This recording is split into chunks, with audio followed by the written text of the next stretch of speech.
Today I'm going to be showing you how to create this visual using objects from your library. So to do that, we're going to start with a template called Two Planes, which includes a wall and a floor. I name my project and my scene, and then I click Create Scene. So here we are in the studio. To recreate the visual, I'll first select the right product for my list, in this case the perfume, and adjust its size relative to the camera. Next, I'm going to change the floor and the wall separately. So I'm going to click on the floor, then on texture to apply smooth shiny metal, a shiny metallic texture, very reflective. So I click on it to select it. Then I click on the wall to change its color. For this specific example, we'll keep it white to match the reference. Now I want to add ingredients that are in the perfume, like figs. So I go to the objects category, then into my library, which includes all the assets from Omi's public library. There, you'll find different types of elements, organic items, ingredients, shapes, podiums, and more.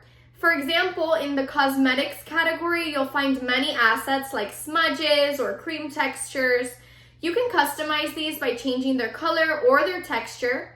Generally, if an asset appears white, that means it is customizable. For instance, if I click on this sample, it appears in my scene.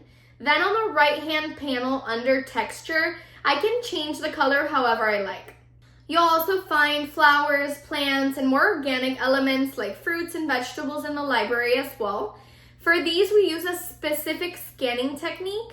We scan real items, which is why the rendering looks so realistic. New elements are added to the library daily, so there's a huge variety to choose from.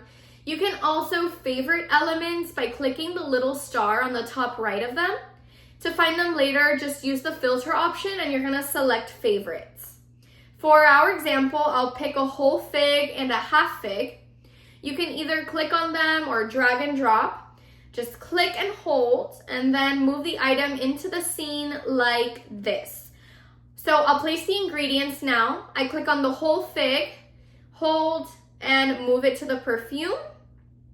Then I grab the half fig, place it on top of the whole one. I click on it and move it slightly above. Using the panel on the right, I tilt it a bit with the tilt and rotate tools. Don't hesitate to tweak the settings until you're happy with the result. In the reference image, there's also some lavender. So back in the library, I type in lavender, select this accessory, and click to add it to the scene. Again, I use the settings on the right to position it. I tilt it a bit, and that's it. So now you can preview the final result, and if you're happy with it, you're just gonna go ahead and click generate to download the visual.